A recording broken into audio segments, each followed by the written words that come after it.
Someone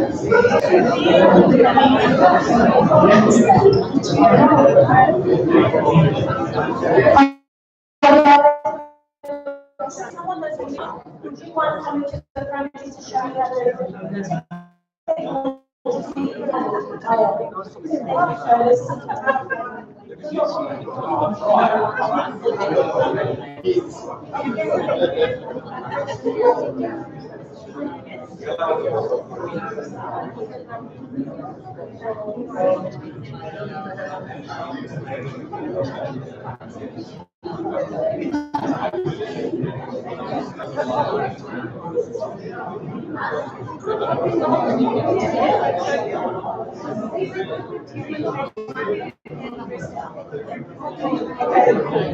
Hello.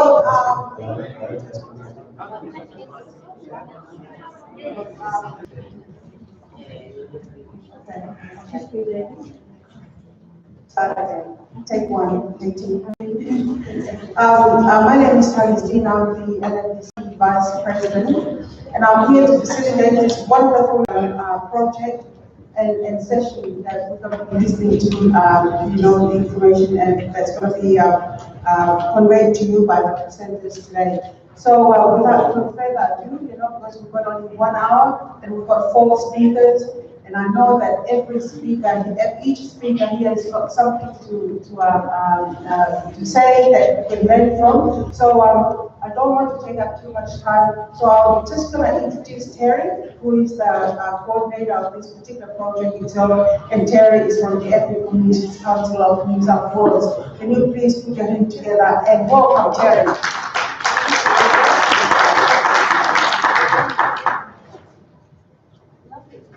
So far away.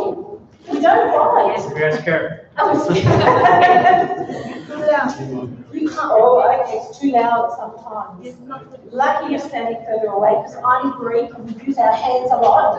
And I might accidentally hit you. So now there's a little piece of paper going around, and that. Oh wow, there's a piece of paper going around. It looks like we got hacked or eaten by somebody, but I didn't have any scissors. Please do fill that out. There's a couple of questions that we're going to ask you that's going to pertain to this workshop today. We're going to do it in a very interactive way.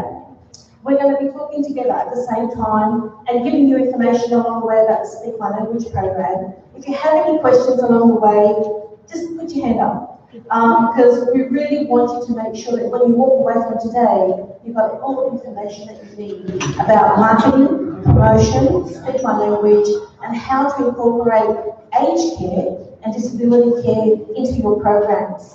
And we just heard from the people in the previous session, how do you market? How do you brand? Is that good? How do you get statistics? How do you demonstrate your value in an area or a way that you actually don't have that presence at the moment? So I'd like to walk away from today knowing that you've answered those questions, and if you've got one of those, let us know because we can troubleshoot and show you how we've been using these wonderful people, who are fantastic by the way today, and how they've been involved in a completely different arena and doing it differently. And that's what it's all about today. So there's something about me in technology that'll either blow up on me or go right to the end, I don't know.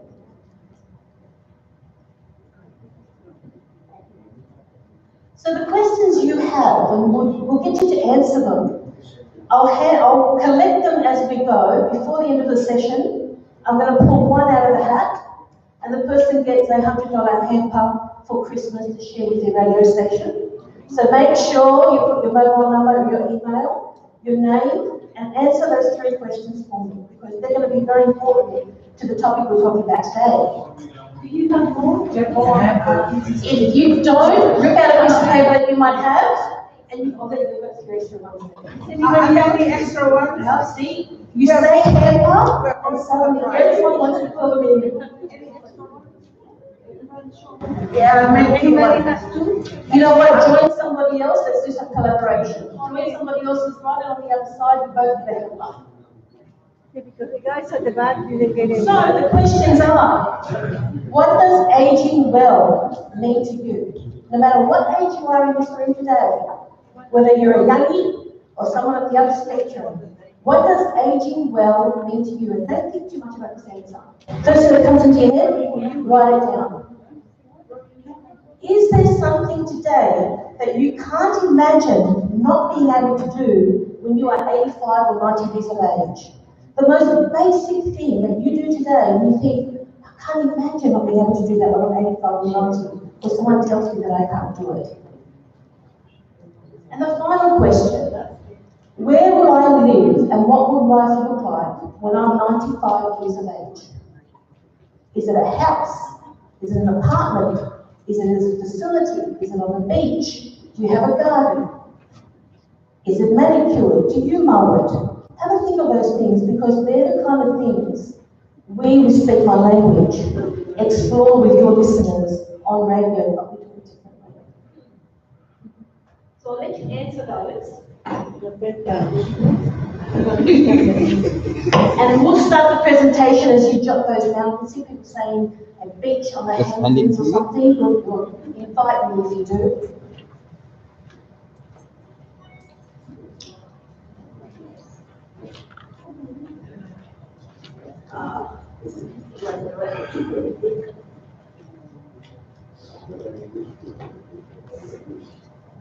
Sorry, anyone with the video technology is? I'm just not familiar with that. Sorry. No?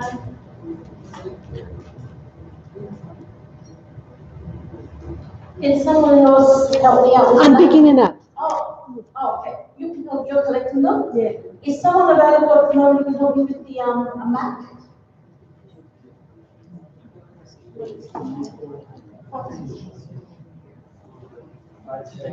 Someone great, yeah, sorry guys. Hang on. I can try, I'm not good with that. Oh, look, you're probably going to do much better than what I am right now.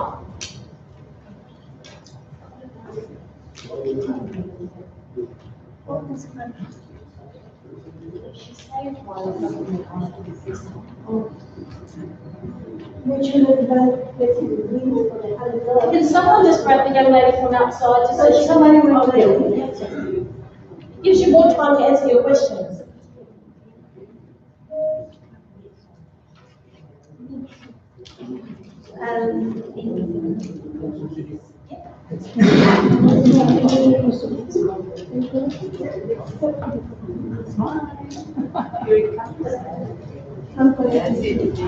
So while we're waiting for that to start off, we have with us today 3 wonderful people. We have them here. Des is from 4TTT, from Townsville, and you're starting off with the Speak My Language program. You've just started signing off, so we're going to talk to her about that. Itso, and you are from Macedonian program and from Victoria. And you've already done a couple of the podcasts that we've been talking. And then we have Ratio. Ratio, where are you from? Spanish radio. And Ratio's actually done all the HQ program and she finished it with us. So today you're going to get a bit of a taste of what it's like to sign up, what it's like to start the program, and what it's going to be like to finish the program as well. So let's play a bit of a promo. Welcome to Speak My Language, an exciting new program that provides our listeners, their carers, and their families with the latest information in their own language about healthy aging options. Starting from August 2018, we are broadcasting conversations about aging well from ethnic community radio stations across the country, including New South Wales, Queensland, Victoria, and the ACT. Speak My Language will be heard by a national audience in over 25 languages across 80 ethnic radio stations. Speak My Language will use the power of ethnic radio to provide our communities with the latest information about aged care and how it will assist them to make empowered and informed decisions about their needs today and for the future. We know that the aged care system in Australia can be difficult to follow, and we often ask to speak to someone from our own culture and in our own language to help us understand how aged care services work and how we can use them. Speak My Language makes aged care simple and easy for all Australians to understand. Tune in to hear bilingual workers as they record heartwarming conversations about aging well with aged care experts, doctors, healthcare professionals, carers, and also people themselves who share their personal journey. Want to know more about my aged care options? Maybe you're looking after someone with dementia and need more help. Need to start planning now for the future and don't know where to begin? Or maybe you're interested in listening to others talk about their secrets to living longer, healthier, and safer at home. Then speak my language here to help. If you miss the live show on radio, that's okay. The Speak My Language website saves all of the recorded radio programs for you and your family to listen to later. Podcasts are available online. Just search by language and topic to find all the programs there. So come and try and speak my language. And together, we can start a conversation about aging well in Australia. There we go. So that's a little promo that we've got to Speak My Language. The music in the background, you couldn't hear it very well, but we talked previously about branding. We're going to talk a little bit about that today. But that promo was sent out really to promote our radio broadcasts so that people can log on to their radio station and listen to the podcast and listen about aging on radio in their own language. Perfect, that's it. Excellent. So we're funded by government. We talked earlier around where you receive your government funding or where does funding come from. Don't be afraid to create collaborations and partnerships with agencies like ourselves, ECC New South Wales, or the Ethnic Council in your state, because we look for collaborations because you guys are the power. You guys are the key. You have the voice. People listen to you every single week because they trust you. You deliver information in their language. They hear you every single week. And government and agencies find it very hard to deliver those messages. There is government funding, but quite often it does go through those agencies. So don't be afraid to approach them and say, I'm in your area, I know Macedonian or Filipino or Greek has a strong community in your area, let me help you. Let's work together. And earlier we heard about people saying, but I don't have statistics, I don't have data. Don't let that stop you. Approach organisations like us that can go in with you and say, let's create some statistics. Let's find out how much your access improves, how many people call your organisation or your service because they heard it on radio. Create your own statistics, create your own opportunity to prove your worth and your value. So our partnership is national with Ethnic Council New South Wales, Victoria and Queensland, and we're also working with Tasmania and the ACT. And a lot of people say, what about South Australia? What about Western Australia? And what about Northern Territory? And so today I want to say to you that we're actually opening it up for any stations interested from Western Australia, South Australia and Northern Territory if you are interested. We've got 6 months to go because we actually finish our program in June next year. But it's about setting up opportunities for the future for you as well. So there's 2 parts to our program. We have cafe conversations, which are recordings outside of your radio station that happened before we come and see you. And these are done about aged care with aged care experts who bring together consumers, people from the community, aged care experts, and they do podcasts. We do a cafe conversation. And we edit that so that by the time you get a snapshot of the topics that we talk about. You then have a relationship that we match you with a vulnerable aged care worker who comes to you and says, you don't have to do any more research, you don't have to do anything that you need to do. We provide the aged care expert, we provide you with the podcast that you get to listen to. Have a bit of a listen, these are some of the questions. Can we feature on your radio station and talk about those? And you play snippets of it on your radio program. What ends up happening is people listen to it on your radio, they're most likely to go back to the podcast to listen to that. So in the end, you win, because people hear it on your radio, and we win because the podcast ends up being heard. And that's the way our partnership works. We also have links from our website to your website and your radio program and yours to ours. And that's the mutual connection that we end up having with each other. And it's about aging well. And at the end of the day, what we want to do is provoke a call to action. We want people to listen to your radio program and do something. Whether it's to talk to a neighbour, a friend, call My Aged Care. Who knows what My Aged Care is, by the way? Put your hand up if you've heard of My Aged Care. Okay. Hand up if you haven't heard of my aged care. Okay, so you asked me, okay, because I was wondering, no one's put their hand up, are you there?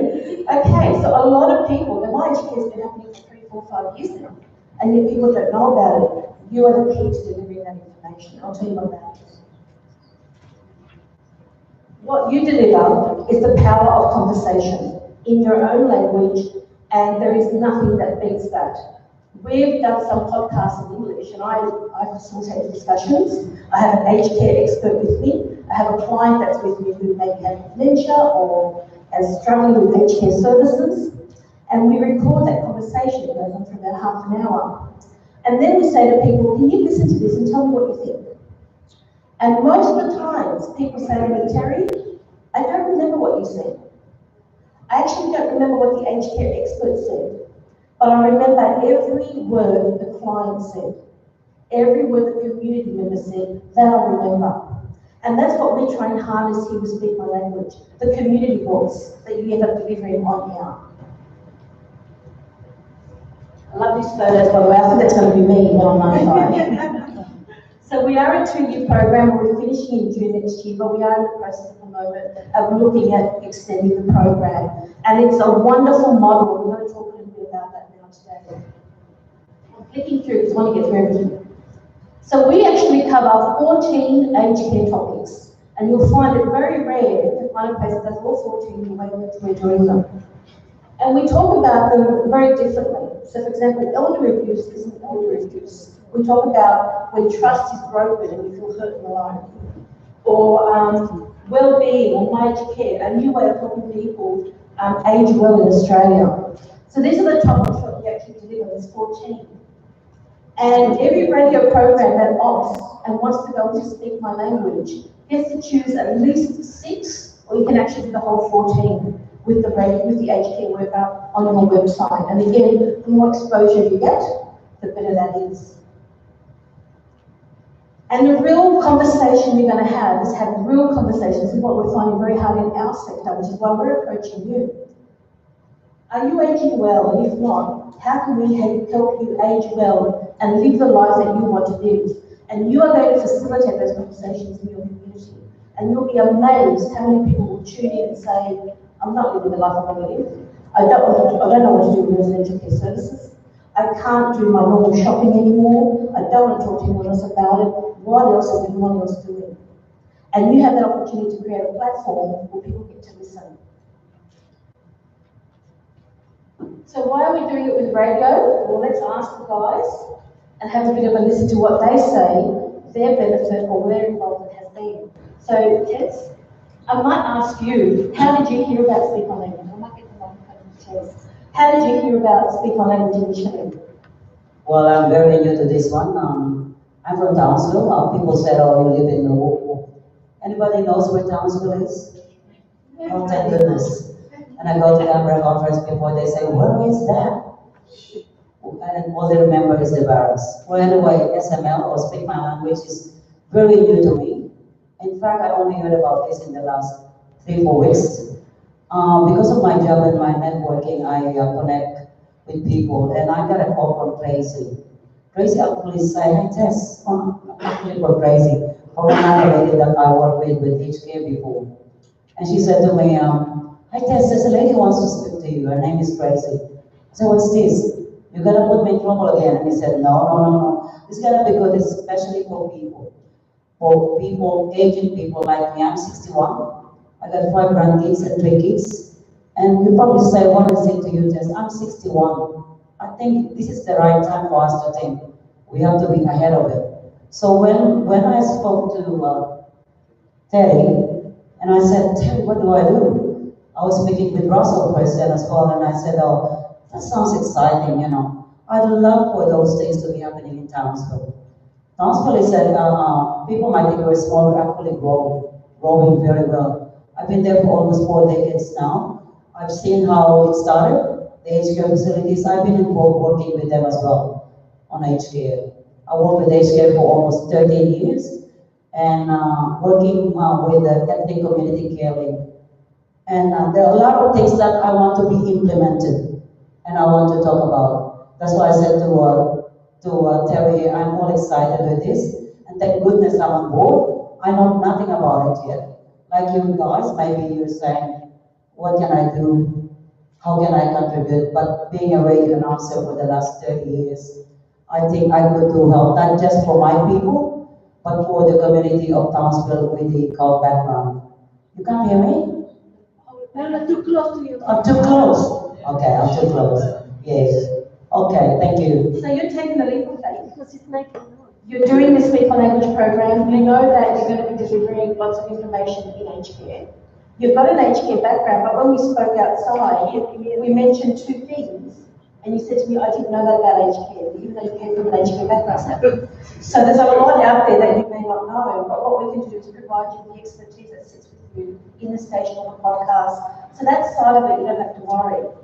Can I ask you guys, when you do your research, how much time do you normally spend researching a topic? If you're going to be delivering, and you've never done this topic before, how long would you spend? 1 hour. An hour? Depends on what you're looking for. It could be right in front of you, or it might take forever to do it. So what we do is Speak My Language. We say to you, forget the research. We do it for you.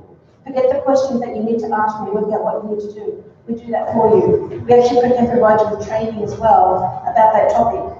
Because what we want government to do is to realise that we deliver aged care information, we can't deliver it without you, and we come together as a package. So every time government tries to deliver information, they know that they have you who's trained up, ready to deliver it the way we do. Just give you an example.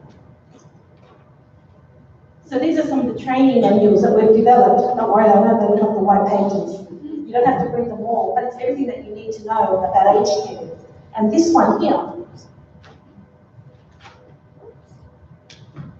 is the one that the aged care radio host end up getting, which is a beautiful book about everything that you need to know about every single topic, the questions that you need to ask on air, a briefing about it, and then we supply you with the aged care worker and the guests that go with that.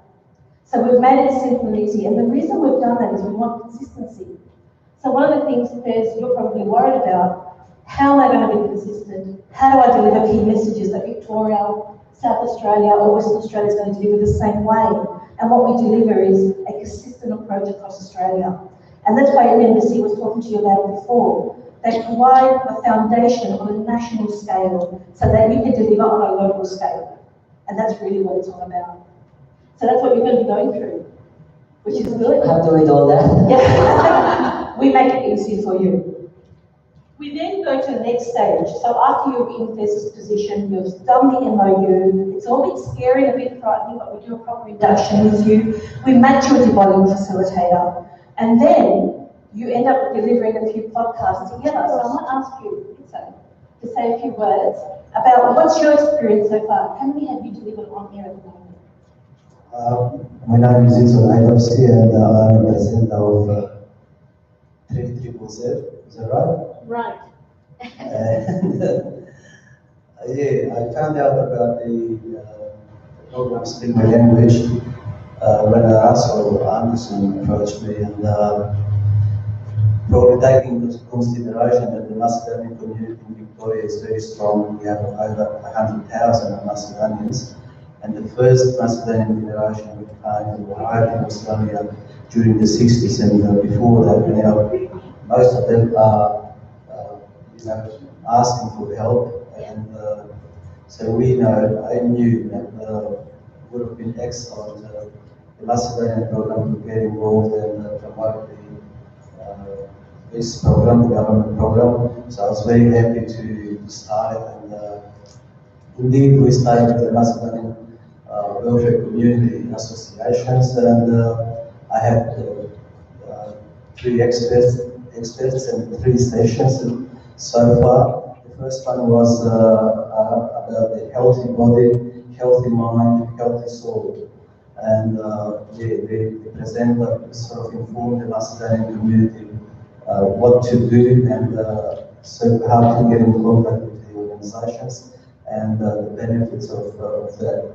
So the second session was about a new way of helping old people aged in Australia. So they said and presented sort of a number of activities and which we're going to are going to make the older people happy and to keep them together or to get them together, yeah, and to have coffee together, fishing and dancing and some other things. Yes, so that was the second session, and the last one, the third one, was about the key to finding the best service for you. So the presenter or the expert was explaining to the listeners about getting assessed and how can you be assessed and how can you be qualified for the aged care, my aged care, 65 and over, whether you can have an interpreter, whether you're going to be able to have your family with you, or is the program my aged care is going to take your assets. You know, some people are afraid of that, sort of getting into these institutions, and they are afraid. So the expert explained that there is no need of any frightenings or to be scared of anything. So we passed so far good information to the Macedonian community, and I'm quite happy because my parents passed away 2-3 years ago, and I know how it is to have your parents with you or in these institutions. So can I ask, thank you very much for that. So you're only 3 subjects in, 3 topics at the moment, so you Yes. picked up quite a bit. How much aged care did you do on radio before Speak My Language? Well, unfortunately, I didn't have any opportunities to talk about the aged care. Probably, maybe it will be interesting to start it now. So it's very important who is behind the microphone. Because I had once upon a time these people saying, radio tricycles is very popular and important, and so it's better than SBS and the other radio stations. And I said, look, it's not because of the institution, it is because of the person who sits behind the microphone. So the program is because it's good, or we have a lot of listeners because of the information passed to them, and so that is the most important thing. Excellent, and very good points. Now, you're matched with an aged care worker in your area. So where you broadcast, the examples you give relate to your area. It's not something that's happening in Western Australia, if you're in Victoria. It's not something that's detached. It's grassroots level responses. You'll have someone from your community talking. You're already telling me you know about interpreters. If you have the right, if someone turns up with that interpreter, what's an assessment? So that you've already learned quite a bit as well. And through your learning, you teach others. And so you had consumers that came up on air and actually talked about their experiences? Yes, I had 3 of them, and also we had introduced like a coffee conversation. The experts were again in the Macedonian community, within the Macedonian community, asking them about their needs and are they happy with my aged care and you know the program and the grants and everything. So I think altogether the Macedonian community, the Macedonian Community Welfare Association, principles actually passing the message properly. Can I ask you one more thing? Yes. How do you know it's working? How do you know your community is listening? After the program, I had about a few telephone calls. So people were interested, asking about the contacts and so how to get in touch with the Macedonian welfare associations and yes. So that is the signal, the sign when people are ringing after the program and asking you for information. So who is the right person to be contacted, and how can we sort of get this help, and do we need this and that, and so that is the I mean, for me, the best signal that the program sort of went into the houses and yes. So, And we're talking about going into houses of people who aren't linked into the system. So you're reaching people who are sitting in their lounge room who aren't involved in aged care today, who may not be getting out. Those people who are very isolated and sitting at home. They're the people we're trying to reach out. Everyone's already engaged in the system. So that's the people that you're looking into and allowing them to be involved, which is, I think, absolutely fantastic. So we talked before about marketing and statistics. You're creating your own statistics. And imagine, My Aged Care, everyone knows the number, but they still ring your radio station to find out how to get onto My Aged Care. Imagine, you still become the trusted source of someone. I want to hear someone's voice who I trust. And that's one of the important things. So yes. Yeah, I think if I might add, like in my community, the Filipino community, 15 years ago, 20 years ago, there's not too many Filipino aging in Townsville. But now they're starting to age. I'm one of them. My mom died at year 2000. The fact of the matter is, without culture, we actually are indebted. We feel indebted to our parents to look after them. I actually look after my mom until she died and she went back home because she said, I don't want to die here.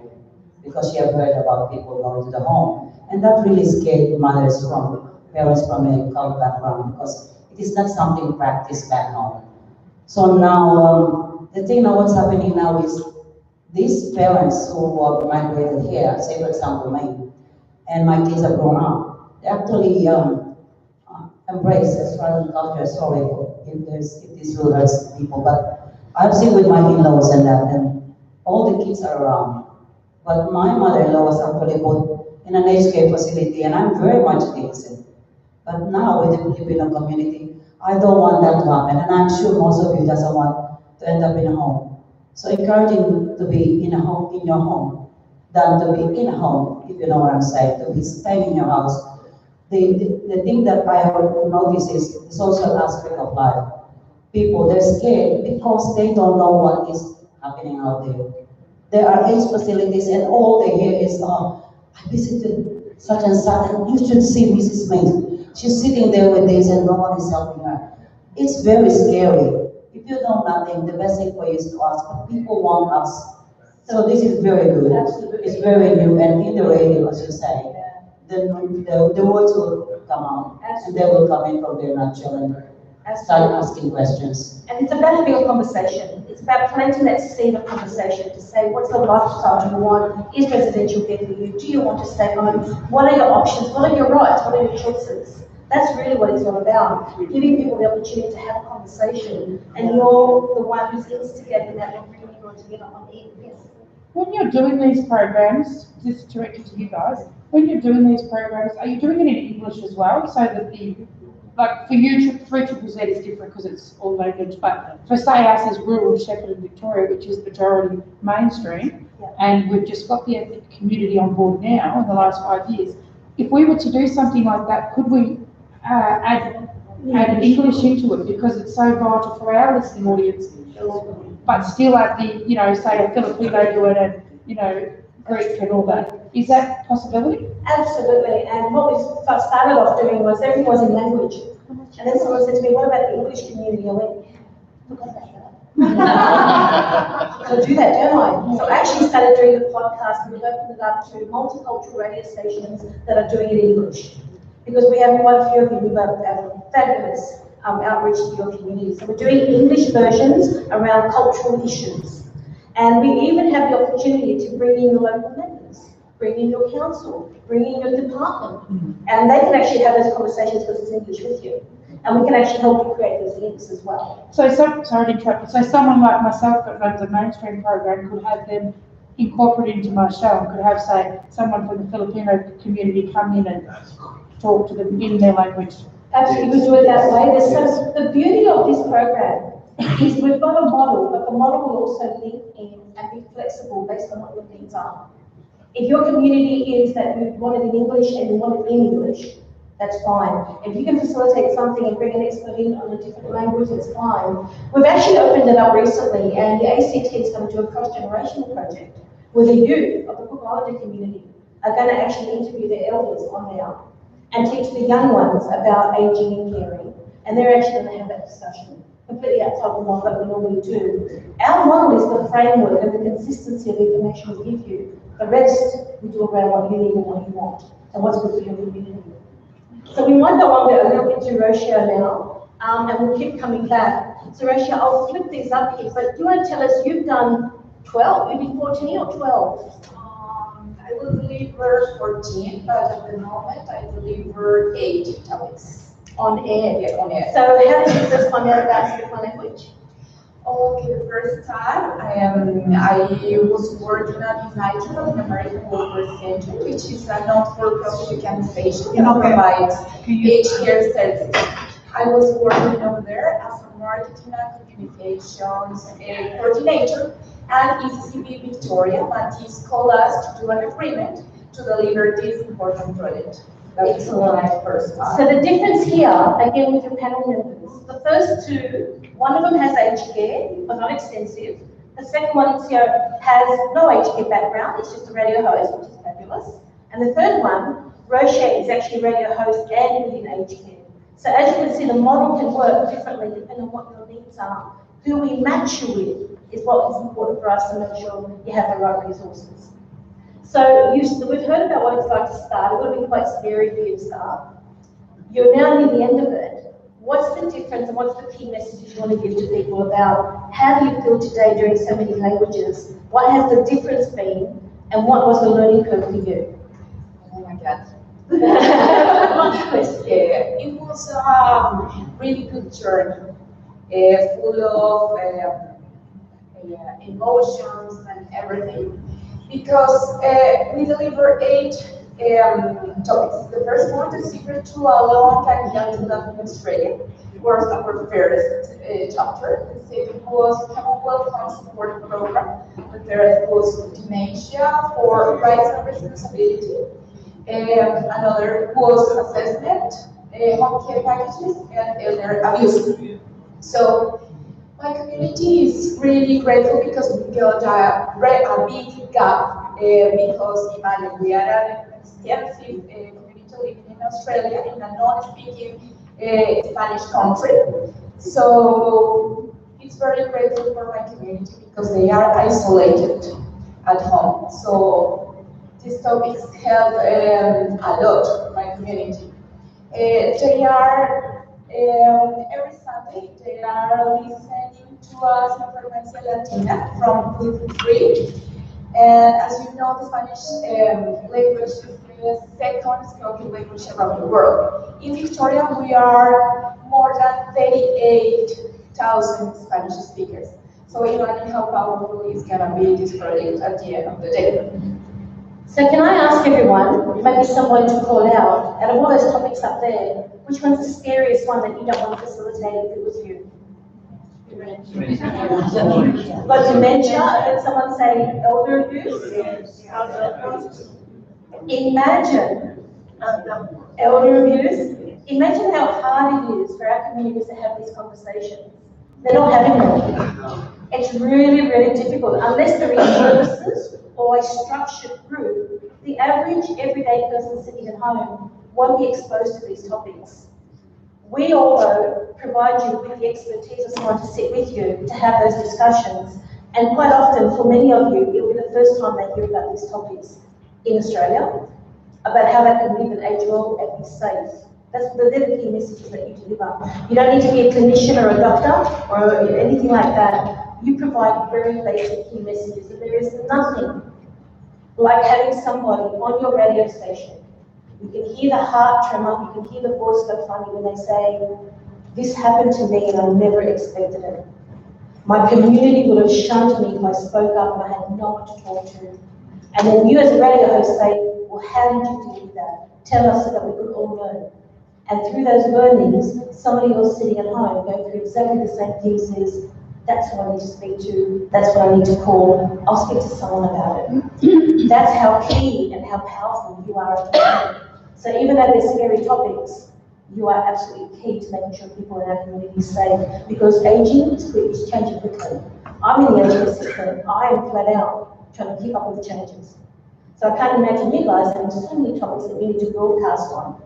Collaborate and partner, both for finances, and information and power. And a united program that has consistent images and consistent information is what's going to showcase you as well as a radio broadcaster that has strength and has information that's accurate as well. Because you're trusted. Our communities keep saying to us, our ethnic radio programs, when they say something, I trust them. So Rosha, so for you, which one was the scariest topic that you had to do? Oh my God, I think dementia. Yeah, because I am not a psychologist, I'm not a doctor, so I try to find the best way to deliver this information because it's very useful. I have a couple of colleagues from my office, and they are very interested in dementia because their parents are suffering dementia at the moment. And they don't have information about how to manage the dementia. It's pretty common. So yeah, it was the most scary topic for me to mention. And you know what? It's not only having to deal with dementia. I don't even want to get diagnosed. I don't even want to go to my doctor and someone put the finger at me and say, I've got dementia. I've got all the taboos in my community. So you're actually starting that real conversation. So let's take it down to basics. Let's talk about this. Everyone's getting it. Everyone might be out there. Let's, as a community, support each other. Symptoms. What are the symptoms? What are the simplest things? Because I found out, can I say Yes. this? I found out Yes, about my yes. father. He had dementia. When mom called me, he said to me, Izo, can you come and see me? And she was in the room and she was crying. And I said, what's wrong, mom? And she said, I'm not a bride, and I'm not young anymore. I'm 78 something. And your father is, was very aggressive to my mom, if you like, sexually aggressive. So he wanted her to have, yes, you understand. Yes. And then I asked my dad, why did you do this to my mom? And he said, no, it wasn't me. I said, who was it? Next door neighbor. And he was muted. And I said, Dad, what did you do to my mom? I'm asking you again. No, I didn't do that. And my mom said, yes, he was doing that to me. Sort of for the whole week and more than that. And I wasn't, yeah, I didn't like to tell you. So that was how we found out. And then I took my father to the doctor, the specialist, and did the procedure. And he said to me, the orientation is zero. He doesn't remember. He doesn't know anything. And I said, how he goes to the shopping center where his friends are? And he says, the doctor says, the specialist, he knows the only way how to get there. From here, go in front of the Water Garden shopping center and leave him in front of the door. He will not be able to recognize the shopping center. And I did that the same day. And I took my father in front of the Water Garden shopping center. And I said, there, you can go to your friends and have coffee. And he said, this is not the right place. He took me home. And then I said, this is the right place. This is the doors. You go every day. No. I said, don't leave me here. I don't know this. And I took him back to our house, which is not very far from the shopping center. And he had the jacket on, like back in the villages in Macedonia. And the same routine, he went to see the friends. That is how we found out. I wish I had a camera right now. I'll come straight to you, 5 minutes. I wish I had a camera right now, because the whole morning that I've been talking about today, you'll all be going, oh, yeah. But the minute Itza was telling his story, the reaction on your faces, I heard you go, oh, and I heard you go, oh. That is power. Your ethnic radio delivers that because you do it through audio. And audio that done so many research is the most powerful way of sending these messages, even more than visual. So I can try and tell you anything you want about age 10, that story's going to sell it for you. And so that's what you have the ability, absolutely.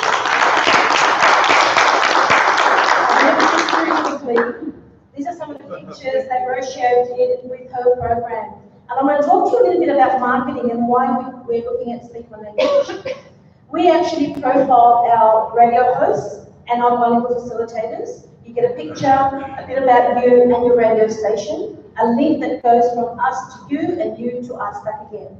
So if someone comes to our website, they visit you as well, and likewise as well. And we have a lot of resources as an intranet. Rocio, was that a really useful tool to use? So anything that you needed in your language is on the intranet for you as a broadcaster. We Facebook all the time. In the first week that we launched, in 6 days, 4 days, sorry, we had 1,000 hits on our Facebook of people watching the live stream.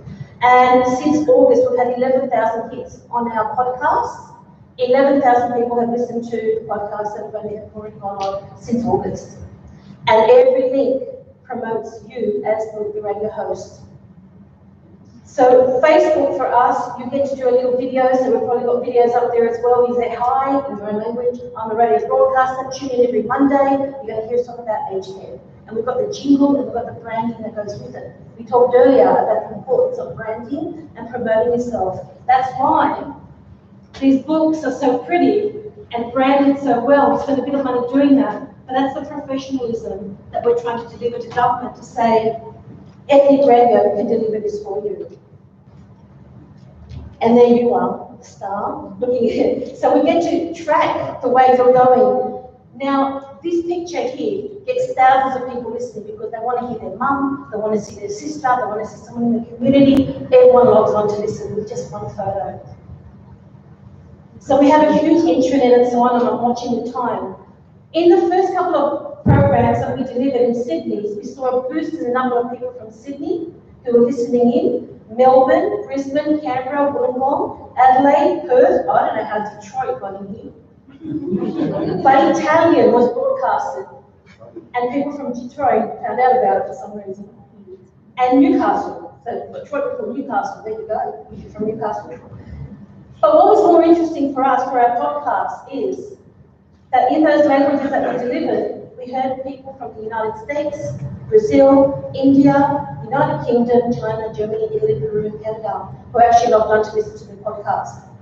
So you're not just promoting nationally, you're getting a national and international audience as well. And one of them was from Saudi Arabia that were looking at the dementia program that we were talking about in English and the Arabic version as well, when they wanted to know more, because they wanted to know how to roll it out in their own country. And the videos that we promoted were speaking my language. So we partner you with media, we partner you with promoting you on air, we promote you with magazines. So there's a lot of promotion that we do with you. It's not just for ethnic radio to get you out there. I think with the Chinese paper in the UK actually contacted us and said, "Hi, this is really fascinating, and I'll find out more." And what we find is once the language goes up, there's a boost in our numbers for that particular language. So it's working. And they're the statistics that we can collect. Don't worry about collecting statistics before you go out, creating statistics. That must be me. Breaking down the barriers, and we talked about that as well. Now this model is actually working so well, we're crossing different fields. We're actually working at the moment with the Australian Electoral Commission and doing a trial in Western Sydney to look at how we can actually deliver this model, delivering information about voting and how to make sure our ethnic communities vote correctly, because elections are coming up. Yeah, Victoria, I think had them yesterday. Yeah, today. Yesterday. What did we say? Thursday. So there's so many spoiled votes that happen because our ethnic communities don't know how to vote. So going into that area, policing, whatever it might be, this framework fits. But what it is about making sure that we reiterate your message is powerful. You are a powerful medium. And all non-for-profit organisations like myself can't do this alone. As I said a minute ago, I was talking to you about to fall asleep on me. As soon as you heard that conversation, you were wide awake. So we need partnerships like yourselves, and we're happy to do that with you as well. If you are looking for local sponsorship or grassroots level responses, come and see me because we work with you to try to find if we can actually partner you with a local aged care service, NDIS service, to help you get some sponsorship on the ground as well. There's lots of ways to do something, not just one particular way. But a polished look is really important. I suppose, Rochelle, you took lots of videos and pictures along the way, didn't you? Did it feel awkward? Did it feel normal? Did it feel okay? Tell us a little bit about that, very quickly. At the end of the day, they were so happy with the product. consumers, experts, myself. And then, I don't know what happened, but everybody wants to see the picture in our Facebook or something like that. So they called to us, oh, where is my picture? I would like to show to my family or something like that. Because it was a great experience. At the beginning, they were scared. But then, oh, amazing. They speak a lot. They try to find this way to tell their own history. It's very, very nice. We also found that WhatsApp and WeChat are really great ways of telling our elders and our seniors that you guys are on air. So with the Arabic community, for example, we'll send them a text message on their mobile. They all tune into the radio station because you know you're playing. So we cross a lot of mediums to try and help promote what we do as well. Everyone says, don't say my name in the interview. Don't take a photo of me. I don't want to be associated with this. I'll tell my story, but that's it. By the time they finish, they say, take photos of me. Put it on there. I want to give it to my grandchildren. I want everyone to know this is what I'm doing.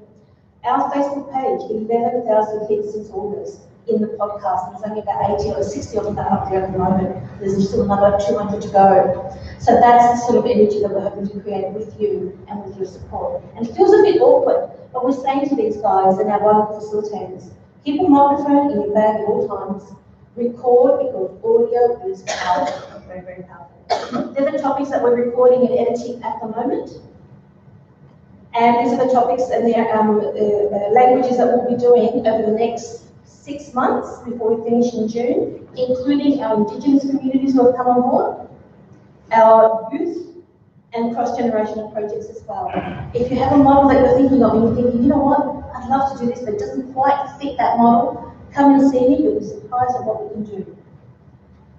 So what makes a good radio program? We're looking for a radio host, someone who's willing to take the plunge. Tez, you joined up going, this is going to be crazy, but I'm going to get there. It's so you're halfway through, you're saying this is invigorating, and then you've got the smile that Roshia has that says, I've done it, and this is amazing. And this could be your journey as well, but it's about embracing that. On-air time is probably what we need, and we provide you with money, and there's a few funds that contribute to your time on air. You can talk to Russell about that. We're investing in you as much as you're investing in us. We're promoting you as much as you're promoting us, as you can see. 11,000 hits, they all live with you as well.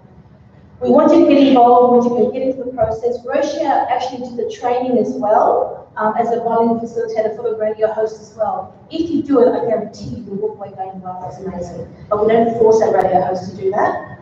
And the reporting that you do is very simple. It's a survey to say how you're going, what was the beginning, what was the end, how did you feel. But at the end of the day, it's about empowering you to be our voice. Non-for-profits can't do it without you. Now, there are many aged care services or facilities in your area that cannot fill seats. There are residential facilities that cannot fill seats and beds. There are services that are struggling. You are the key to that as well. So talk to us a little bit about how you can strategically approach some of these. And let's start a conversation about aging and get you comfortable about it as well, because we're all going to get there. And I'll tell you now, by the time I get to 65, 70, I'm going to be a grumpy old woman who's going to know all my rights. I tell you, I'm going to stand up for what I believe. And I want all of you to walk away saying, I'm going to deliver that message that everyone has the right to live the life that you want to live. How does that sound? Brilliant. Yeah? Who sounds like this is still too frightening for me? There's no way I'm going to do this. Who says, yeah, I'm going to try this? I'm going to give it a go. Lovely. Don't be afraid. Start the journey, and even if you don't finish it, start it off with us. Even next year, we're thinking of having discussions with the minister on here. That could be you. So open up, don't be afraid. We've got a great support system. Touch base with these guys, because I'll let you know their journey along the way. Thank you so much for listening on behalf of the Queen's Council. There's a couple of questions, or? Yes, a question to Rocio. Yes. It's about you are a volunteer with CBS, so with the Sclerosis Australia, me too. So, do you have any connection, or did you find any connection between MS and dementia, for example, of all the training sessions they are running, or not?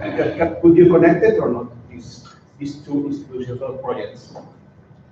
Actually, I'm a volunteer at United States of the American Representative and this specific project. So every Friday I visit two guys, one from Cuba, another from Chile. They are suffering from dementia.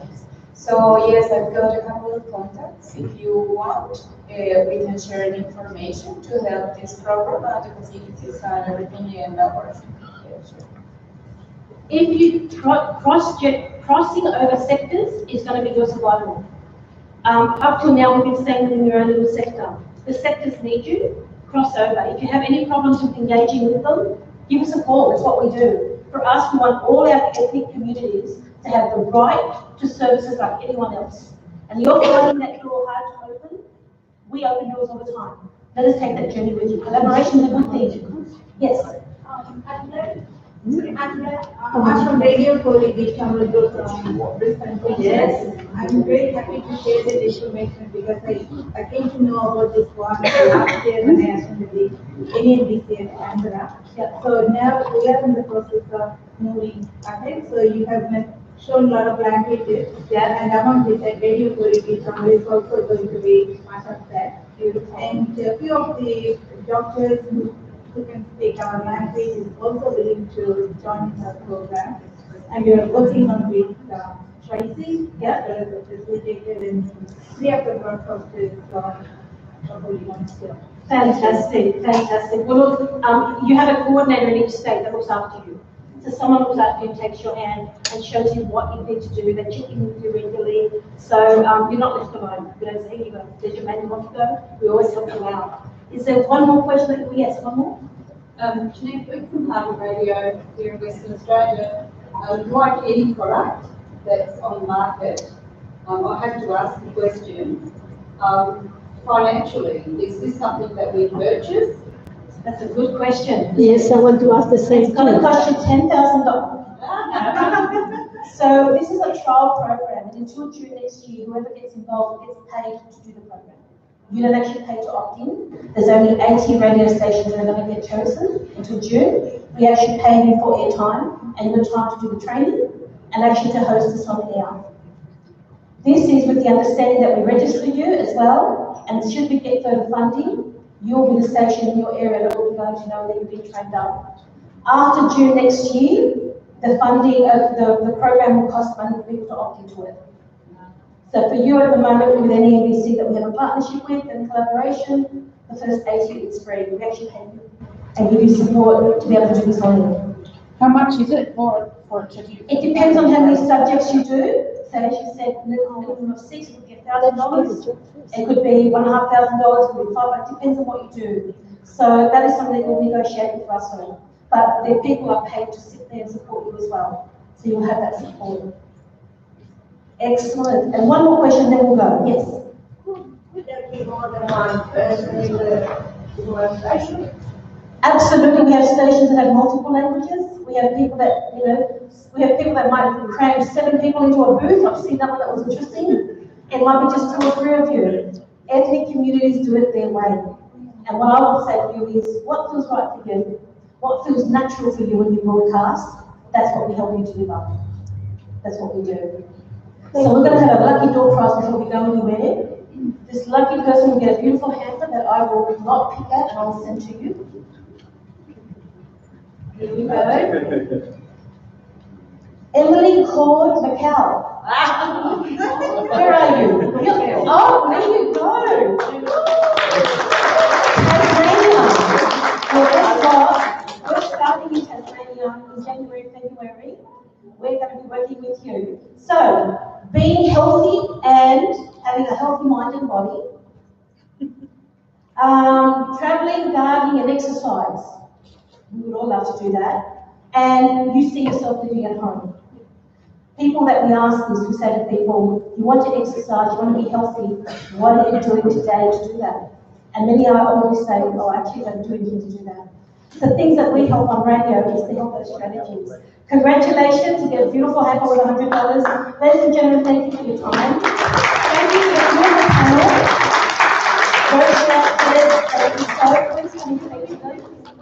We have some mouse pads for you, freebies. You love freebies.